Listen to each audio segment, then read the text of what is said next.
जोधा को इतिहास में हीरा कुमारी, जोधाबाई, हरकाबाई के नाम से जाना जाता है। जोधा राजपूत राजा भारमल की पुत्री थी। जोधाबाई का अकबर से विवाह एक राजनीतिक समझौता था। जोधाबाई के बारे में इतिहास में स्पष्ट रूप में नहीं लिखा गया है, लेकिन जोधा के बारे में एक फिल्म जोधा अकबर और धारावाहिक में जोधा के बारे में स्पष्ट रूप से जिक्र मिलता है। अकबर का पूरा नाम जलालुद्दीन मोहम्मद अकबर था। वह बाबर के पुत्र थे। अकबर भारतीय इतिहास में मुगल शासक काल के सबसे सफल शासक रहे थे। इन्होंने कई अच्छे काम किए थे, जिनकी वजह से भारतीय इतिहास में इनको अकबर महान का दर्जा प्राप्त है। लेकिन बात अगर जोधा अकबर के बारे में की जाए तो जोधा से विवाह अकबर की राजनीति का हिस्सा था। इस कहानी को बाद में जोधा अकबर की प्रेम कहानी के रूप में प्रस्तुत किया गया। भारतीय इतिहास में अकबर के हिंदू प्रेम को साफ तौर पर देखा जा सकता है। अकबर ने हिंदुओं के हित में कई ऐसे कार्य किए जो बाकी मुगल शासकों से अकबर को अलग बनाते हैं। आखिर अकबर हिंदुओं के प्रति इतना संवेदनशील व जुड़ाव महसूस क्यों करता था? शायद इस सवाल का जवाब जोधा अकबर की प्रेम कहानी के रूप में हमको मिलता है। जोधा अकबर की प्रेम कहानी भारतीय इतिहास की एक अनोखी प्रेम कहानी है। जोधा अकबर के बारे में लोगों के अलग अलग मत हैं तथा इतिहास में इस कहानी का पुख्ता प्रमाण देखने को नहीं मिलता है। बात उस समय की है जब अकबर अपने साम्राज्य के विस्तार में लगा हुआ था। उस समय अकबर के सबसे बड़े दुश्मन राजपूत राजा हुआ करते थे।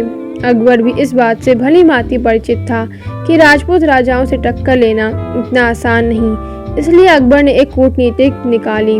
वह राजपूतों से युद्ध के बजाय उनसे पारिवारिक रिश्ते बनाना ज़्यादा बेहतर समझता था।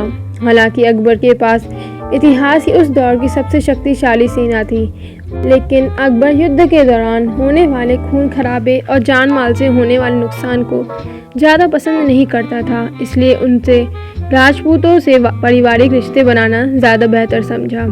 जब अकबर ने राजा भारमल के राज्य पर चढ़ाई की और उनके तीनों बेटों को बंदी बना लिया, तब राजा भारमल ने अकबर से संधि कर ली और अपनी पुत्री जोधा का विवाह अकबर के साथ कर दिया। देखा जाए तो जोधा का विवाह एक राजनीतिक समझौता था, जो कि अकबर के कहर से अपने राज्य को बचाने के लिए राजा भारमल ने किया था। अकबर चाहता तो जोधा का धर्म परिवर्तन करवा सकता था, लेकिन अकबर ने ऐसा नहीं किया। इतिहासकारों का मानना है कि पूरे मुगल शासक काल में अकबर एक ऐसा शासक था जहां पर उसके शासनकाल के दौरान सभी धर्मों के लोग खुशी खुशी रहते थे। शायद इसलिए अकबर दोनों धर्मों का चहेते मुगल शासक थे।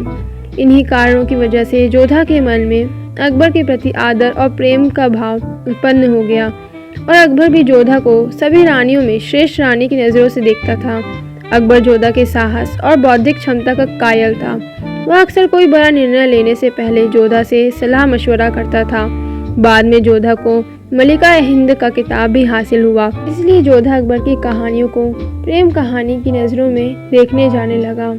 जोधा ने 2 पुत्रों को जन्म दिया, जिनमें से पहले पुत्र हसन हुसैन की मृत्यु जन्म के कुछ ही महीनों बाद हो गई। बाद में जोधा की दूसरी संतान जहांगीर ने मुगल साम्राज्य पर लंबे समय तक राज्य किया।